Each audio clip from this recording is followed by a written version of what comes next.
దేనికి స్తోత్రం. హల్లెలూయా. ఆజ్ఞలు 10 ఆజ్ఞలు ఎవరైతే అనుసరిస్తారో, ఏ ఆదివారం కూడగట్టుకోకుండా, ఏ ఉపవాస ప్రార్థన కూడగట్టుకోకుండా, ఏ పల్లారాధన కూడగట్టుకోకుండా దేవుని సన్నిధిలో ఎవరైతే గడుపుతారో చూడండి, ఆజ్ఞ అతిక్రమించడం వల్ల పాపం అవుతుంది. అంటే దేవునికి విరోధమైన కార్యాలు చేస్తారని అర్థం.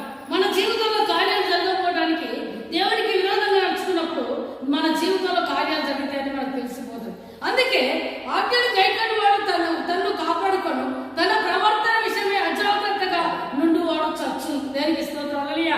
ఏం కాదులే, దేవుడు చూస్తాడు, చూసినప్పుడు చూస్తా, సచ్చినప్పుడు చూస్తా, వచ్చినప్పుడు చూస్తానని కాదు, దేవుడు నిత్యము మనతోనూ ఉన్నాడని నమ్మాలి మనం. దేనికి స్తోత్రం. హల్లెలూయా. మన ప్రవర్తన విషయంలో ఎన్నడూ కూడా అజాగ్రత్తగా ఉండొద్దు, అంటే జాగ్రత్తగా ఉండాలి. దేనికి స్తోత్రం. హల్లెలూయా. ప్రసంగి గ్రంథం 5వ అధ్యాయం చూడండి, నువ్వు దేవుడి మందిరంలోకి వచ్చినప్పుడు నీ ప్రవర్తన అంతా ఏం చేసుకోమన్నాడు? జాగ్రత్తగా చూసుకోమన్నాడు. దేనికి స్తోత్రం. హల్లెలూయా. జాగ్రత్తగా అంటే నెమ్మదిగా చూడండి, మన జీవితం సరిగా చూసుకోవాలి. దేనికి స్తోత్రం. హల్లెలూయా. అయితే ఒకవేళ మనం జాగ్రత్తగా ఉండలేమనంటే చూడండి, జీవాన్ని కోల్పోతాను. దేనికి స్తోత్రం. హల్లెలూయా. నిత్య జీవానికి దూరం అయిపోతాను, దేవునికి దూరం అయిపోతాను, దేవుని సన్నిధికి దూరం అయిపోతాను, సాహసానికి దూరం అయిపోతాను, దేవునితో సాహసం కలిగి ఉండలేమన్నాడు. దేనికి స్తోత్రం. హల్లెలూయా. అందుకే చూడండి, మన విషయంలో కానీ, మన పిల్లల విషయంలో కానీ, మన కుటుంబం విషయంలో కానీ ఎలా ఉండాలంటే జాగ్రత్తగా ఉండాలి. దేనికి మహిమ కలుగునుగా. హల్లెలూయా. అంతేకాకుండా మార్కు సువార్త 4:24 చూసినట్టయితే వాక్యం వింటున్నప్పుడు కూడా ఎలా వినాలట? జాగ్రత్తగా వినాలి. దేనికి మహిమ కలుగునుగా. మార్కు సువార్త 4:24 చదువుకుందాం.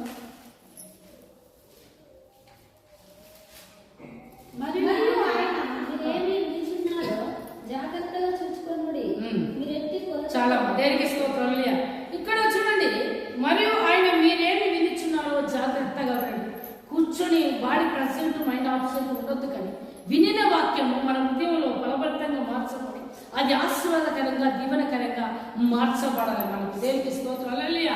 వినిన వాక్యం, ఈ రోజు విన్న వాక్యం మరలా వచ్చే సంవత్సరం వరకు కూడా ఏం చేయాలంటే నెమరు వేసుకొని, వెనవేసుకొని, వాక్యాన్ని ధ్యానించుకొని, వాక్యానుసారంగా జీవించాలి. దేనికి స్తోత్రం. హల్లెలూయా.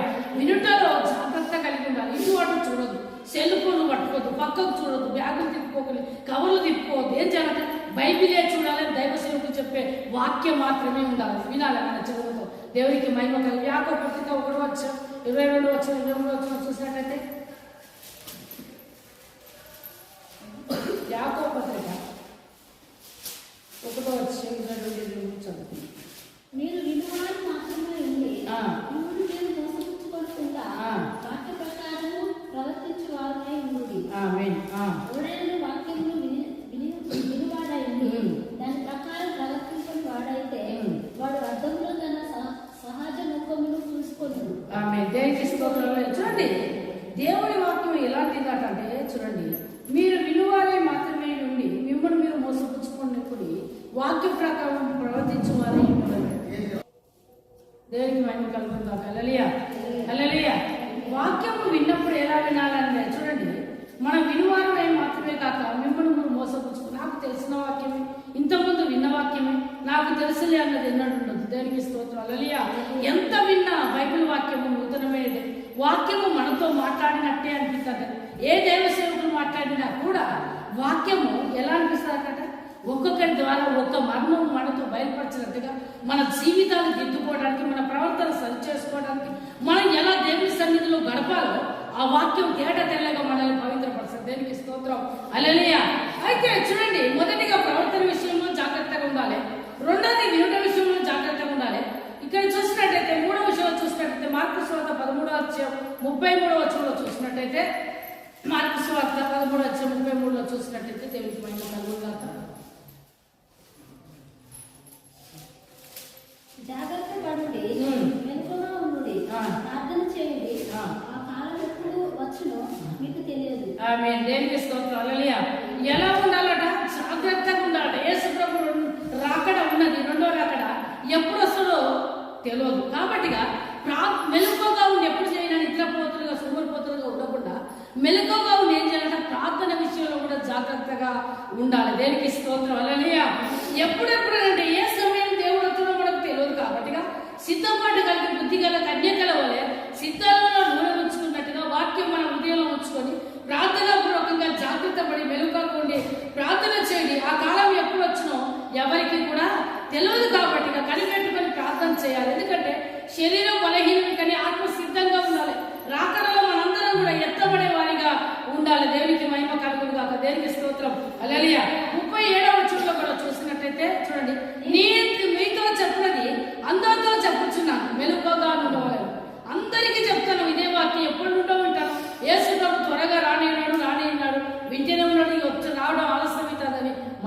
అశ్రద్ధ చేస్తాను. అయితే నేను మీతో చెప్పుచున్నాను, ఇక్కడ అంటున్నాడు చూడండి 36వ వచనం, ఆయన అకస్మాత్తుగా వచ్చి మీరు నిద్రపోచుండగా నిద్రించుచుండుట చూచులేమో గనుక మీరు మెలుగుగా నుండి నేను మీతో చెప్పుచున్నాను, అందరితో చెప్పుచున్నాను, మెలుగుగా ఉండవండి. దేనికి స్తోత్రం. హల్లెలూయా.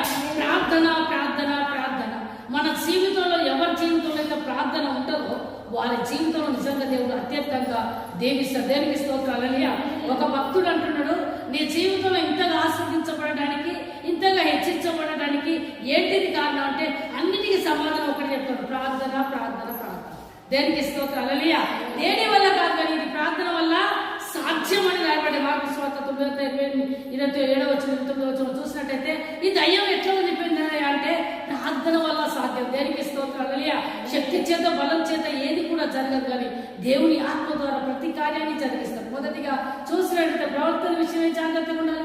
రెండోది వాక్యం వినట విషయంలో జాగ్రత్తగా ఉండాలి. మూడోది చూసినట్టయితే ప్రార్థన విషయంలో కూడా జాగ్రత్తగా ఉండాలి. మత్తయి సువార్త 6:1 చూసినట్టయితే మత్తయి సువార్త 6:1, మనుషులకు కనబడని వారి ఎదుట నీతి కార్యములు జరిగించకుండా జాగ్రత్తగా ఉంది. లేని ఎడల పరలోకముందు మీ తండ్రి నువ్వు ఫలము పొందుదువు. దేనికి స్తోత్రం. హల్లెలూయా. మనుషుల ఎదుట మనం ఎన్ని ధర్మ కార్యాలు చేస్తున్నామన్నది కాదు కానీ నీ నీతి దేవుని ఎదుట తేటగా ఉండాలి. దేనికి స్తోత్రం. హల్లెలూయా. మనుషులకు కనబడవాలని వారి ఎదుట నీతి కార్యములను చేయకుడి, జాగ్రత్తగా ప్రతి దానికి లెక్క, ప్రతి దానికి కూడా దేవుని మనం ప్రతి ఫలము లెక్క తీసుకుంటాం. ప్రతి ఒక్కరికి కూడా దేవునికి మహిమ కలగాక. లేని పరలోకం ముందున్న మీ తండ్రి ఏం చెప్తారట, ఆయన అంతే ఫలం మనకు మరలా ఇస్తారు. దేవునికి స్తోత్రం. హల్లెలూయా. ధర్మ కార్యములు చేయనప్పుడు కూడా మనం జాగ్రత్తగా ప్రభా నీ చిత్తానుసారంగా నేను జరిగిస్తాను ప్రభా. దేవునికి స్తోత్రం. ప్రతిదీ కూడా దేవుని పాదాల చెంత ప్రార్థన చేసి ఏది ప్రారంభం చేసినా ఏది చేసినా దేవుడు అది అభివృద్ధి చేస్తాడు. దేవునికి మహిమ కలుగుగా. హల్లెలూయా. చూడండి మత్తయి సువార్త 1-6 వరకు రాసిన తర్వాత హెబ్రీయులకు రాసిన పత్రిక 13:16 చూసినట్టయితే హెబ్రీయులకు రాసిన పత్రిక 13. ఉపకారం దానికి చేయవలసినది అంటే యాగములు దేవునికి ఇష్టమైనది. ఆమేన్. హల్లెలూయా. చూడండి, ఉపకారము ధర్మము చెయ్య మర్చిపోకడి, అట్టి యాగము దేవునికి ఇష్టమని. దేవునికి స్తోత్రం. హల్లెలూయా. ఎవరు వచ్చినప్పుడు మంచిది ఇవ్వటం కానీ, టీ ఇచ్చటం కానీ, ఆతిథ్యం ఇవ్వటం కానీ, ఉపకారం చేయటం లేదా పేదలకు భిక్ష వాళ్ళు ఎవరైనా నీ దగ్గరికి వచ్చినప్పుడు కానీ సహాయం చేయటం కానీ మర్చిపోవద్దు. అది ఎందుకంటే దేవునికి ఇష్టమైన. దేనికి స్తోత్రం. హల్లెలూయా. 4వ చూడండి, ఇక్కడ చూసినట్టయితే అంతేకాకుండా చూడండి మళ్ళా ఈ దేవుని రాకలో చూసినట్టయితే దేవునికి విరోధమైన ప్రవక్తలు లేదు. మేము మంచి సేవకులు మంచి బోధని అనేక మంది వస్తారు. మత్తయి సువార్త 7:10 చూసినట్టయితే అందరి సేవకులు కూడా మీరు నమ్మి ఎక్కడ పడితే అక్కడికి పరిగెత్తే వారిగా ఉండదు. దేనికి స్తోత్రం. హల్లెలూయా. ఎప్పుడు ఘనతలు ఎన్నడూ కోరుకుని పరిగెత్తకండి దయచేసి. అవి కోరుకున్నట్టయితే మనం పడిపోతాం మన జీవితంలో. 5వది చూసినట్టయితే చూడండి లూకా సువార్త 12:1 చూసినట్టయితే పరిశీలనగా ఉండొద్దు, వేషధారణ మనలో ఫలం ఉండొద్దు. దేనికి స్తోత్రం. హల్లెలూయా. లూకా సువార్త 12:1 చూసినట్టయితే అంతలో ఒకరికొకడు మొక్కుకున్నట్టు వేల కొలది జనులు కూడినప్పుడు ఆయన తన శిష్యులతో మొదట ఇట్లని చెప్పసాగాడు, పరిసయ్యులు వేషధారణను అను పులిసిన పిండిని గురించి జాగ్రత్త. ఆమేన్. హల్లెలూయా. దేవునికి విరోధమైన కార్యాలు పులిసిన పిండనగా దేవునికి ఇష్టం లేని కార్యాలు లేదా దేవునికి అసహ్యమైనవి కానీ దేవునికి విరోధమైన కార్యాలు కానీ అయిష్టమైనవి కానీ దేవునికి తెలియదు చూస్తలేని ఏదైనా ఇంకేమన్నా మన పులిసిన పిండి కొంచెమైనా భిన్నత ఏం చెప్తారా పుల్లే చేస్తుంది. కొంచెం బుద్ధిహీనత ఘనతను తేలబడుతుంది. కాబట్టి బుక్కవాడి తైలంలో చచ్చిగా పడుకు చేత తైలం అంతా కూడా కంపు వాసన పడుతుంది. ఇంకేమన్నా దేవునికి అయిష్టమైనది ఇంకేమన్నా ఉంటే ఏం చేసుకోవాలంట, దాన్ని తీసివేసుకోవాలి. దేనికి స్తోత్రం. హల్లెలూయా.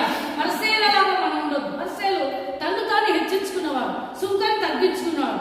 రెండోది చూసినట్టయితే వేషధారణ వల్ల మనం ఉండదు. దేనికి స్తోత్రం. హల్లెలూయా.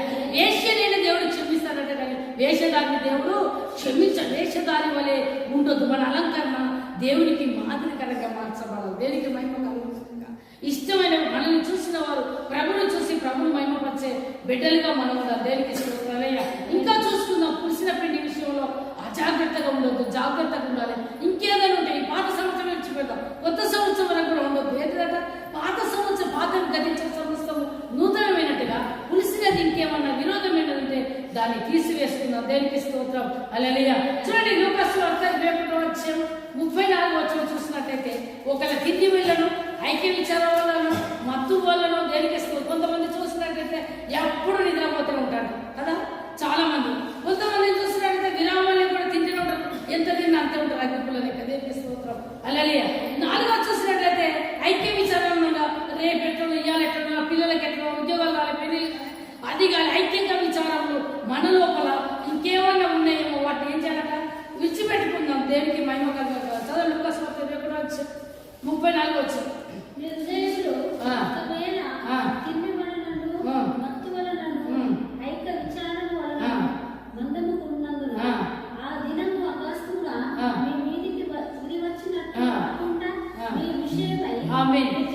ఉండు దేనికి స్తోత్రం. వేరే విషయం అంటున్నాడు, మన విషయమే జాగ్రత్తగా ఉండమంటారు దేవుడు.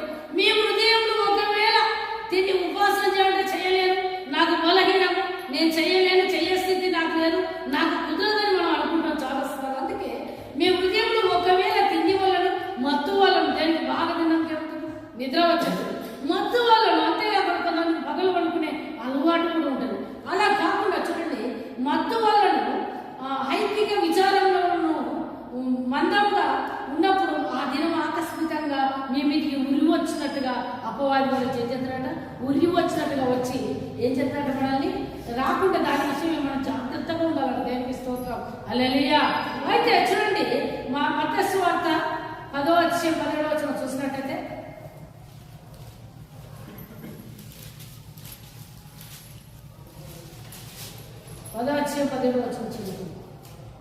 మనుషుల గురించి జాగ్రత్త పడండి, వారు మిమ్మల్ని మహాసభలకు అప్పగించి తమ సమాజ మందిరములలో మిమ్మల్ని కొరడాలతో కొట్టించరు. వీరికి అన్యజనులను సాక్షాత్మై నా నిమిత్తము మీరు అధిపతుల యుద్ధకులు, రాజుల యుద్ధకులు తేబడుదురు. దేవునికి మహిమ కలుగుగా. హల్లెలూయా.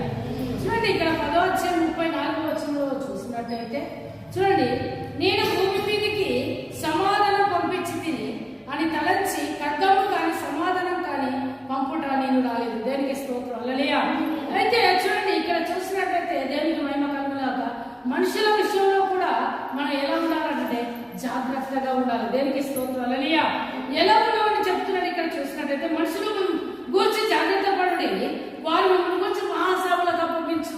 కష్టం కొన్నిసార్లు చూసినట్టయితే అవసరం ఉన్న రోజులు వాడుకుంటారు, సహాయం చేయమంటారు, ఇది అడుగుతారు, తర్వాత ఏం చేస్తారు త్రోసివేస్తారు, అన్ని కార్యాలలో పక్క పెట్టేస్తారు, అన్ని విషయాల్లో పక్క త్రోసివేస్తారు. అందుకే కొంతమంది విషయంలో, అందరి విషయంలో, కొంతమంది విషయంలో మనం ఎలా ఉండాలంట జాగ్రత్తగా ఉండాలి. అన్ని ఆత్మలను నమ్మద్దు, అంతటికి పరిగెత్తద్దు, అందరిని అవలీలగా నమ్మద్దు. కొన్నిసార్లు వాళ్ళని నేను మహాసభలకు ఇచ్చవచ్చు, అవమానాలు పాలు చేయొచ్చు, నిందల పాలు చేయొచ్చు. దేనికి స్తోత్రం. హల్లెలూయా. అందుకే మనుషులను గురించి జాగ్రత్తగా ఉండు. దేనికి స్తోత్రం. హల్లెలూయా. అంతేకాకుండా చూడండి ఇర్మియా గ్రంథం 9:4 చూసినట్టయితే, ఇర్మియా గ్రంథం 9:4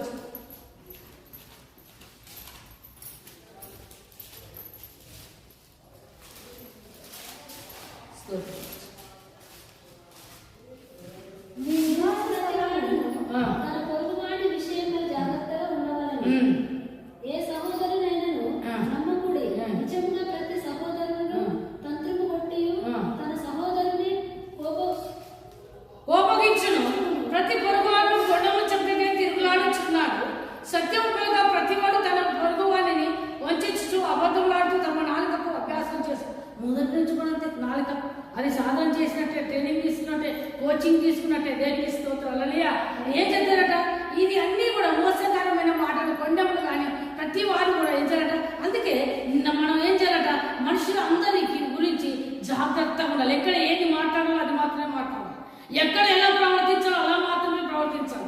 మందిరంలోకి ఎలా వచ్చినామో అలానే మన ప్రవర్తన ఉండాలి. ఇంటికి వెళ్ళిన తర్వాత కూడా దేవునికి మాదిరికరంగా ఉండాలి. మనం ఎక్కడికి వెళ్ళినా కూడా దేవుని నామం మైపరిచే బిడ్డలుగా మనం ఉండాలి. ఇతరులతో మనకు మెప్పులు ఘనతలు మనకు అవసరం. అందుకే మనుషుల విషయంలో జాగ్రత్తగా ఉండాలి. దేనికి స్తోత్రం. మంచి కార్యం చేసినప్పుడు లేదా సహకార్యం ఉన్నప్పుడు తిరిగినప్పుడు మంచి వాళ్ళు అంటారు. దేనికి స్తోత్రాలు. మనం చెడ్డ కానప్పుడు లేదా మనం సాయం చేయనప్పుడు నువ్వేం మనిషి అంటారు. దేనికి స్తోత్రాలు. అందుకే మనుషుల దేవుడు ఒక్కడే నమ్మదగిన వాడు. ఈ లోకంలో మనుషుడు ఎవడు నమ్మదగిన వాడు కాదు. దేవుడు ఒక్కడే నమ్మదగిన వాడు. దేవుడిని మాత్రమే ఆశ్రయించండి.